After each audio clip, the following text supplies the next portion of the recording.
Alright lads, dust off your vinyl and pour yourself something strong. Because today, we're cranking back the clock to when British rock ruled the airwaves. Well, our airwaves. See, the UK has produced loads of bands who sold out arenas, dominated the charts, and became household names here. Yet in America, barely a blip. So today, we're counting down 10 rock bands that were huge in the UK, but Americans missed completely. We've got glam rock gods, punk pioneers, prog royalty, and a few names that'll make you go, how on earth did they not break America? Stick with me because our number one pick might just have influenced your favorite US bands without you even knowing it. Let's dive in. Number 10. Slade.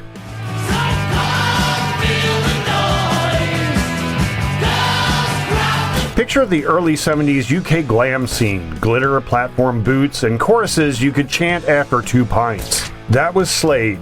Formed in '66, they racked up 17 consecutive UK top 20 singles, 6 of them hitting number 1. Come On Feel the Noise, Mama We're All Crazy Now, absolute anthems here.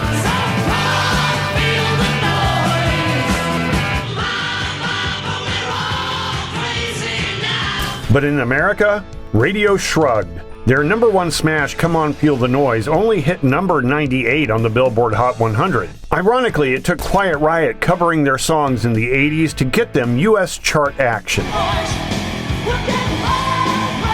Proof that sometimes the Yanks need a cover version before they catch on. And the next band proves it even more dramatically. Number 9. The Jam.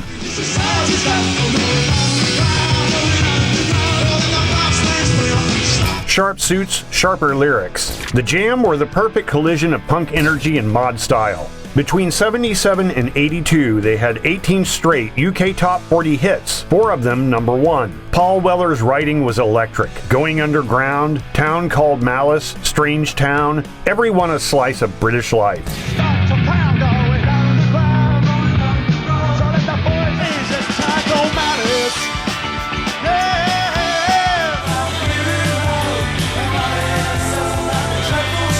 Across the Atlantic, their singles barely registered on the US charts. Their US album showing was Sound Effects at number 72. For a band with a chart run rivaling some of the UK's biggest acts, America's lack of interest was striking. And if you think that's strange, wait until you hear about the glam icon who ruled Britain like a rock king. Number 8. T-Rex.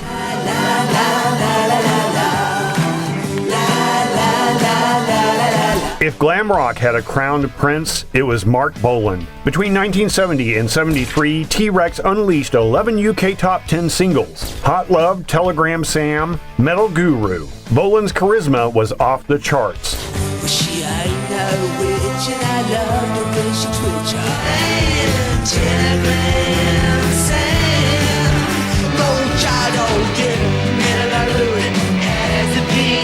In Britain, T-Rex Mania was compared to Beatlemania. In the US, they're mostly remembered for Bang a Gong, Get It On, their big hit. And even that barely hinted at the goldmine of riffs and swagger Americans never heard. And speaking of distinctive riffs, the next band made a career out of a groove you could spot in 2 seconds. Number 7. Status Quo.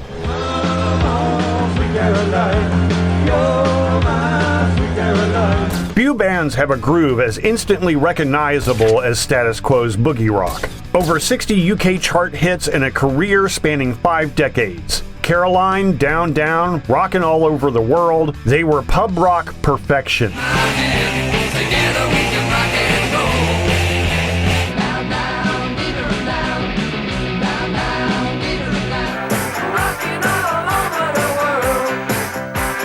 But after their psychedelic debut single, Pictures of Matchstick Men, reached number 12 in the States, the door slammed shut. In America, they became better known to music trivia buffs than to mainstream audiences.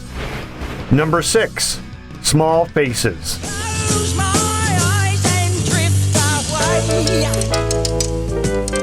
Before Steve Marriott fronted Faces or Humble Pie, he led the Small Faces. Heroes of the 60s mod scene. All or Nothing hit number 1. Lazy Sunday hit number 2. And their psychedelic masterpiece, Ogden's Nut Gone Flake, sat at number 1 for 6 weeks.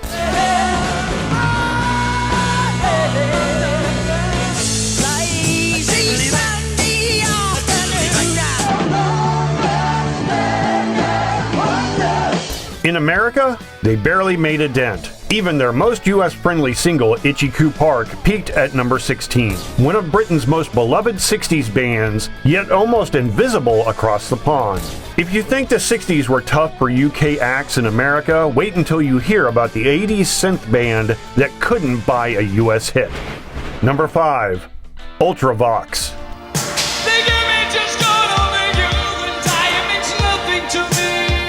Early 80s new wave in the UK wouldn't be complete without Ultravox. Midge Ure led them to 7 UK top 10 albums, 17 top 40 singles in the UK, and haunting hits like Vienna, which somehow got stuck at number 2 for 4 weeks.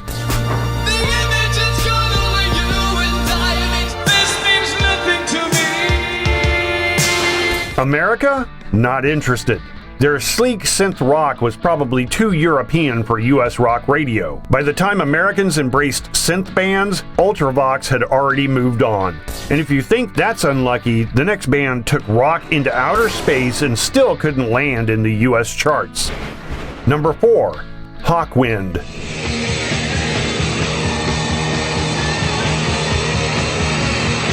Space rock pioneers, festival legends. Hawkwind were as British as rain at Glastonbury. They scored a number 3 hit in '72 with Silver Machine and charted in the UK for decades.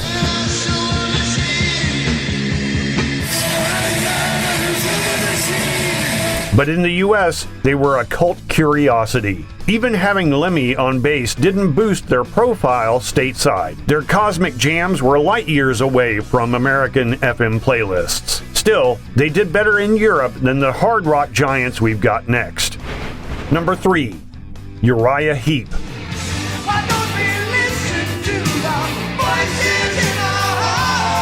Lumped in with the Zeppelin Purple crowd, Uriah Heep had the chops and the catalog to match. 13 of their albums charted in the UK, and they sold over 40 million albums worldwide. In America, though, their peak was Demons and Wizards hitting number 23.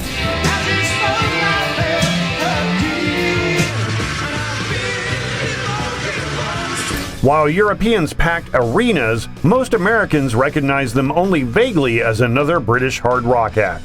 And if you think they were underrated, the next band built a career on epic albums and theatrical rock, yet still got ghosted by US radio. Number 2. Marillion.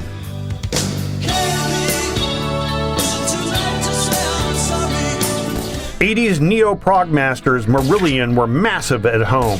8 UK top 10 albums and number 1 with Misplaced Childhood and the haunting ballad Calais at number 2.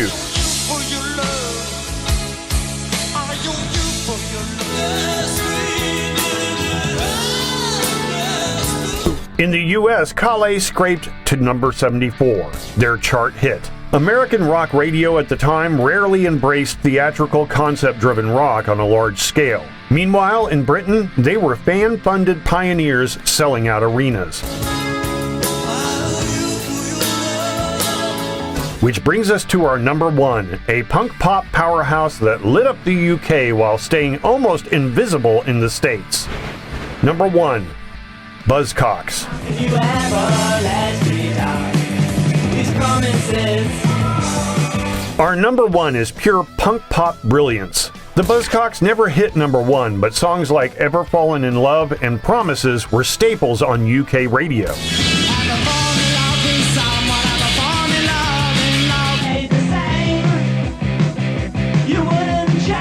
Their early albums, Another Music in a Different Kitchen, Love Bites, all top 20 in the UK. In America, outside of punk and indie circles, many listeners never heard them. Yet their influence on later punk and alt-rock, from Green Day to Nirvana, is undeniable.